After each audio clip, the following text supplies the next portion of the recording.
السلام علیکم ورحمۃ اللہ وبرکاتہ۔ معزز سامعین، ہم زندگی اب شروع ہوگی کتاب پڑھ رہے ہیں، تو اس میں آج کا ہمارا جو ٹاپک ہے وہ حضرت یرمیہ علیہ السلام اور ان کی قوم یہودیوں کا واقعات ہیں۔ دیکھتے ہیں آج کی قسط میں کیا بیان ہوتا ہے۔ قیدیوں کو قتل کر دیا گیا اور سپاہی لوٹ مار کے لیے دوسری سمتوں میں نکل گئے۔ یرمیہ علیہ السلام پوری قوت مجتمع کر کے اٹھے اور پنجرے کی دیوار کا سہارا لے کر بیٹھ گئے۔ ان کی آنکھوں کے سامنے ان کا شہر جل رہا تھا، ان کے جسم کا جوڑ جوڑ دکھ رہا تھا، مگر اس سے کہیں زیادہ درد انہیں اپنی قوم کی ہلاکت کا تھا۔ پھر سکرین پر ان کی زندگی اور ان کے دور کے کئی مناظر ایک ایک کر کے سامنے آنے لگے۔ وہ قوم کے ماہرین اور قوم کے اکابرین اور عوام کو سمجھا رہے تھے، مگر ان کی بات کوئی نہیں سن رہا تھا۔ ان کی قوم عراق کے سپر پاور بادشاہ اور آشوریوں کے زبردست حکمران بخت نصر کے تابع تھی۔ سالانہ خراج بخت نصر کو بھیجنا ان کی زندگی اور عافیت کا سبب تھا۔ اس غلامی کا سبب وہ اخلاقی پستی تھی جو قوم کے رگ و پے میں سرایت کر گئی تھی۔ توحید کے رکھوالوں میں شرک عام تھا، زنا اور قمار بازی معمول تھی، بددیانتی اور اپنے لوگوں پر ظلم ان کا چلن تھا، جھوٹی قسمیں کھا کر مال بیچنا اور پڑوسیوں سے زیادتی کرنا ان کا معمول تھا۔ یہ لوگ بھاری سود پر قرضے دیتے، جو مقروض قرض ادا نہ کر پاتا اس کے خاندان کو غلام بنا لیتے۔ علماء لوگوں کی اصلاح کرنے کی بجائے انہیں قومی فخر میں مبتلا کیے ہوئے تھے۔ ایمان، اخلاق اور شریعت کی بجائے ذبیحوں اور قربانیوں کو اصل دین سمجھ لیا گیا تھا۔ ان کے حکمران ظالم اور رشوت خور تھے، انصاف کی بجائے عیش و عشرت ان کا معمول تھا، مگر پوری قوم اس بات پر جمع تھی کہ ہمیں بخت نصر کی غلامی سے نکل کر بغاوت کر دینی چاہیے۔ حقیقت یہ تھی کہ ان پر اللہ کا غضب تھا، مگر ان کو یہ بات بتانے کی بجائے قومی فخر اور سلیمان داؤد کی عظمت رفتہ کے خواب دکھائے جا رہے تھے۔ انہیں امامت عالم کی دہائی دی جا رہی تھی، حالانکہ وہ بدترین ایمانی اور اخلاقی انحطاط کا شکار تھے۔ پھر سکرین پر وہ منظر سامنے آیا جب حضرت یرمیہ علیہ السلام پر وحی آئی کہ اپنی قوم کی اصلاح کرو، انہیں سیاست سے نکال کر ہدایت کی طرف لاؤ۔ ایک دفعہ سچی خدا پرستی پیدا ہو گئی تو سیاست میں بھی تم ہی غالب ہو گئے۔ انہیں حکم تھا کہ وہ شادی کر کے گھر بسانے کی بجائے قوم کو آنے والی تباہی سے خبردار کریں، مگر جب یرمیہ علیہ السلام پیغام لے کر اٹھے تو ہر طرف سے ان کی مخالفت شروع ہو گئی۔ اللہ کے اس نبی نے اپنے زمانے کے عوام و خاص، اہل مذہب اور اہل سیاست سب کو پکارا، مگر گنتی کے چند لوگوں کے سوا کسی نے ان کی بات نہ سنی۔ ان کی دعوت بالکل سادہ تھی، بخت نصر سے ٹکرانے کی بجائے اپنے ایمان اور اخلاق کی اصلاح کرو۔ سکرین پر سب سے زیادہ ڈرامائی منظر وہ تھا جب یرمیہ نبی بادشاہ کے دربار میں لکڑی کا جوا، ہل کا وہ حصہ جو جانوروں کے جوتنے کے لیے ان کے گلے پر ڈالا جاتا ہے، پہن کر پہنچ گئے تھے۔ یہ ان لوگوں کو سمجھانے کی آخری کوشش تھی کہ اس وقت تم پر لکڑی کا جوا ڈلا ہوا ہے، اسے توڑنے کی کوشش کرو گے تو لوہے کے جوے میں جکڑے جاؤ گے۔ مگر درباریوں اور اہل علم نے ان کو بخت نصر کا ایجنٹ قرار دے دیا۔ بادشاہ نے آگے بڑھ کر لکڑی کا جوا تلوار سے کاٹ ڈالا۔ اس کے ساتھ ہی فیصلہ ہو گیا، اب ان کے گلے میں لوہے کی بیڑیاں ڈالی جائیں گی۔ اللہ کے اس نبی کو بخت نصر کا ایجنٹ قرار دے کر بطور سزا پہلے کنویں میں الٹا لٹکایا گیا، پھر ایک پنجرہ میں باندھ دیا گیا۔ بخت نصر کے خلاف بغاوت کر دی گئی۔ جواب میں بخت نصر عذاب الہی بن کر ٹوٹ پڑا۔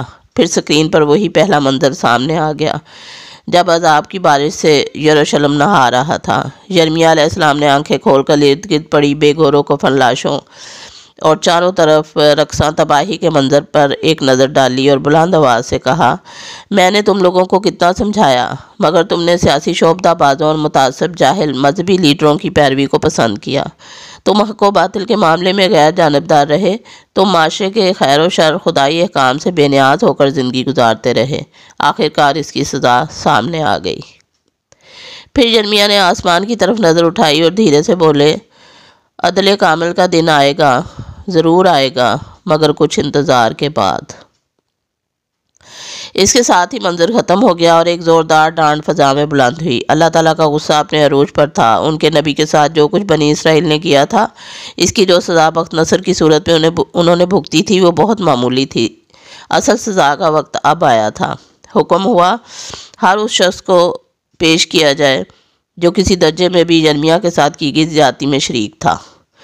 بادشاہ، عمرا، مذہبی لیڈروں کا وہ گروپ پیش ہوا جو اس سانحے کا ذمہ دار تھا۔ ان میں سزا دینے والے بھی تھے اور وہ بھی جو یرمیہ علیہ السلام کو بخت نصر کا ایجنٹ قرار دے کر ان کے خلاف فضا ہموار کر رہے تھے۔ ان سب کے لیے جہنم کا فیصلہ سنا دیا گیا۔ پھر اس کے بعد ایک ایک کر کے اس زمانے کے عوام کا احتساب شروع ہوا۔ نبی کے مجرموں کا احتساب جس طرح ہونا چاہیے تھا ویسے ہی ہوا، اور ہر مجرم کے لیے بدترین سزا کا فیصلہ ہو گیا۔ میں اس دفعہ حشر میں دیر تک کھڑا رہا اور لوگوں کا حساب کتاب دیکھتا رہا۔ سچی بات یہ ہے کہ اس سے قبل میں نے چند ہی لوگوں کا حساب کتاب دیکھا تھا، مگر اب اندازہ ہو رہا تھا کہ اللہ تعالیٰ انتہائی مکمل اور جامع حساب کر رہے ہیں۔ ہر شخص کے حالات، اس کے ماحول اور اس کی تربیت اور پرورش کے نتیجے میں بننے والی نفسیات کی روشنی میں اس کے اعمال کا جائزہ لیا جا رہا تھا۔ لوگوں نے رائی کے دانے کے برابر بھی عمل کیا تو وہ ان کی کتاب اعمال میں موجود تھا۔ ان کی نیت، محرکات اور اعمال، ہر چیز کو پرکھا جا رہا تھا۔ فرشتوں کا ریکارڈ، دیگر انسان، در و دیوار، سب سے بڑھ کر انسان کے اپنے اعضاء گواہی پیش کر رہے تھے۔ ان سب کی روشنی ہی میں کسی شخص کے ابدی مستقبل کا فیصلہ سنایا جاتا۔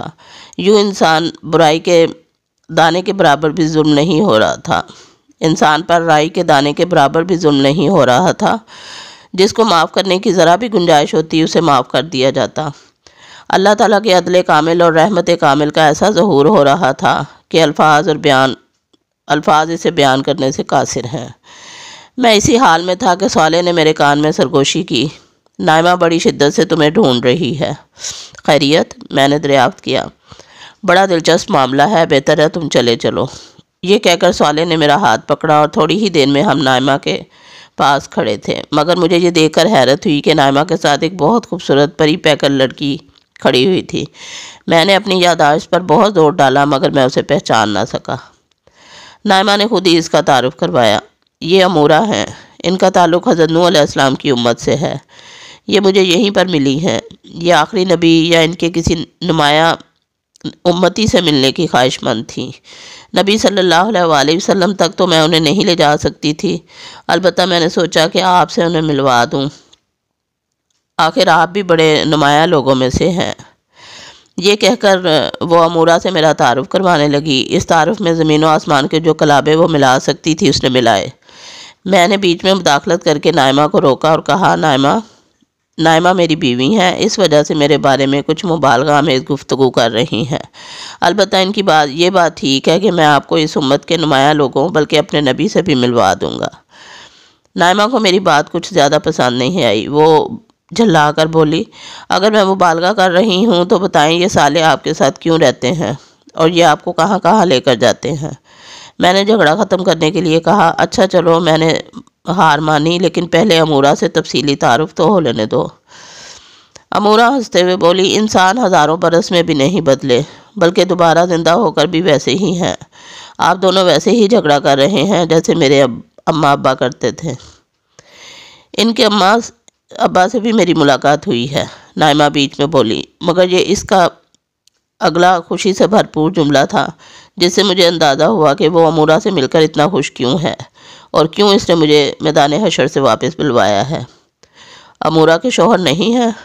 میرے اندازے کی تصدیق صالح نے کر دی۔ وہ میرے کان میں بولا، نائمہ نے تمہاری ہونے والی بہو سے ملوانے کے لیے تمہیں بلایا ہے۔ وما علینا الا البلاغ۔ اللہ حافظ۔